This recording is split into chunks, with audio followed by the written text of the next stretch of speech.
So Lakia, I hit the wrong button, so it's gonna look like it's gonna be a part two. This is Mark chapter 11 and verse 11, and it reads, "And Yahushua, who people ignorantly call Jesus, and Yahushua entered into Jerusalem and into the temple, and when he had looked round about upon all things, and now the eventide was coming, he went out unto Bethany with the 12. And on the morrow, when they were come from Bethany, he was hungry." Verse 13, "And seeing a fig tree afar off, having leaves, he came, if haply he might find anything thereon. And when he when he came to it, he found nothing but leaves, for the time of the fig was not yet. And Yahushua answered and said unto it, No man eat fruit of thee hereafter forever. And his disciples heard it." So I think in other accounts, it's pretty much, I know it withered away. But point being is that fig tree is pretty much represents the 2/3, that's going to reject this knowledge, you know what I mean? And that's why they're pretty much going to be destroyed on this side, But scriptures talk about all Israel being saved in the book of Romans, and that's why all Israel will receive the kingdom. They're going to come back, as the children of the righteous. And that's beautiful, that, because to burn forever is like, the scriptures talk about the Most High God being merciful. You know what I mean? So, vocab and them want to be grafted in and all, he say all nations should be basically be able to inherit the kingdom, but, the wicked should burn forever. But the Lord should be merciful enough to let the heathen nations that pretty much ruled over his people, the apple of the Lord's eye, they should inherit the kingdom with Jacob. That shit don't make no sense. You know what I'm saying? Scriptures talk about the Lord gave every nation the opportunity to rule, which is pretty much,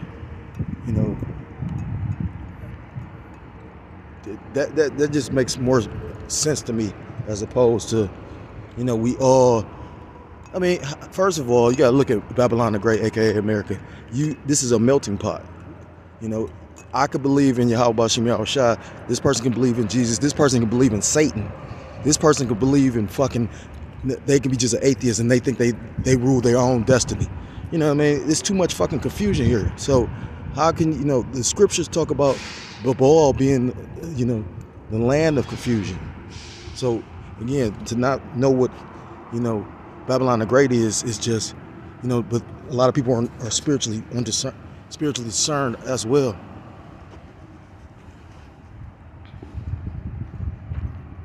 This is the book of, so the Lord gonna, judge 2/3 of our people, along with the heathen, all these Babylonians that's stuck over here, because this place is gonna get, annihilated, and rightfully so. Look how wicked this place is. They passing laws to talk about adults not getting in trouble for having, relations with minors and shit like that. Like, this shit crazy, you know what I mean? And then to have children here is just is very vexing. It's the book of Romans chapter 1 and verse 18. I'm gonna start at verse 17, and it reads, For therein is the righteousness of the Most High revealed from faith to faith, as it is written, the just shall live by faith.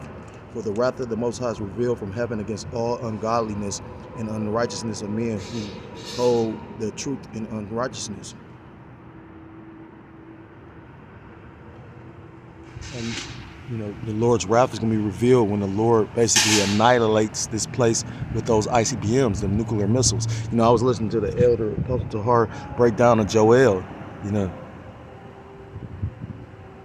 it's funny because, like I said again, they made a peace agreement right before Russia went to invaded Ukraine about how these countries weren't going to use nuclear missiles, and ever since then, Russia has threatened to use nuclear missiles, showing you that this is not of man but of the Lord. Again, Proverbs chapter 20 and verse 24. Man's goings is of the Lord. This is the book of Zephaniah chapter 1, verse 15, and it reads, that day is a day of wrath, a day of, I'm going to start at verse 14. The great day of the Lord is near. It is near and hastening greatly. Even the voice of the day of the Lord, the mighty man shall cry there bitterly. That day is a day of wrath, a day of trouble and distress, a day of wasteness and desolation, a day of darkness and gloominess, a day of clouds and thick darkness, a day of the trumpet and alarm against the fenced cities and against the high towers. Verse 17, and I will bring distress upon men, that they shall walk like blind men, because they have sinned against the Lord, Yahweh Ba'ashem Yahushua, and their blood shall be poured out as dust, and their flesh as dung. The Lord is going to judge these people, because Babylon the Great, aka America, is going to be a huge sacrifice. It's a huge altar. That's why this place is going to be totally annihilated by those nuclear missiles. Verse 18, neither their silver nor their gold shall be able to deliver them in the day of the Lord's wrath, because the whole land shall be devoured by the fire of his jealousy, for he shall make even a speedy riddance of all them that dwell in the land. You know, those bunkers that those rich, wealthy, Kim Kardashians of the world and Kanye West, that shit don't matter. You know what I'm saying? That's gonna fuck around and be your grave. The only thing that can save you, it don't matter about how many guns, knives, what you know carnally, But what I notice is, certain men, when they train their body in certain arts, it becomes second nature. So that's like almost like a spiritual power to itself. You know what I mean? Like my guru, like this man, like damn near 70-something years old, but quicker than me on a lot of shit. That's spiritual. But if the Lord's not with you or with it, it don't matter how much shit you know or how much stuff you got, because that's your ass. So I'm going to end the lesson with this. I want to give all praise, all honor, and all glory to call Allah Yahweh, Ba'ashem Yahushai, Ba'ashem I'm going to say double honors to my apostles, the elders of the great millstone, who teach and do rule well. Peace and salutations to the Akim across the four corners of the earth, pushing this truth with faith and with sincerity, as well as risking their lives and freedom to do so now more so than ever. Shalom to the Akim and Akwak out to listen and learning. Lord, willingly this is edifying. Shalom to Israelite foreigners scattered abroad in the land of other nations, appearing like the other nations, but whom subscribe to this truth. To you I say shalom. Till next time, I'm able to come another lesson. Say shalom, shalom. Kwam Yasharallah.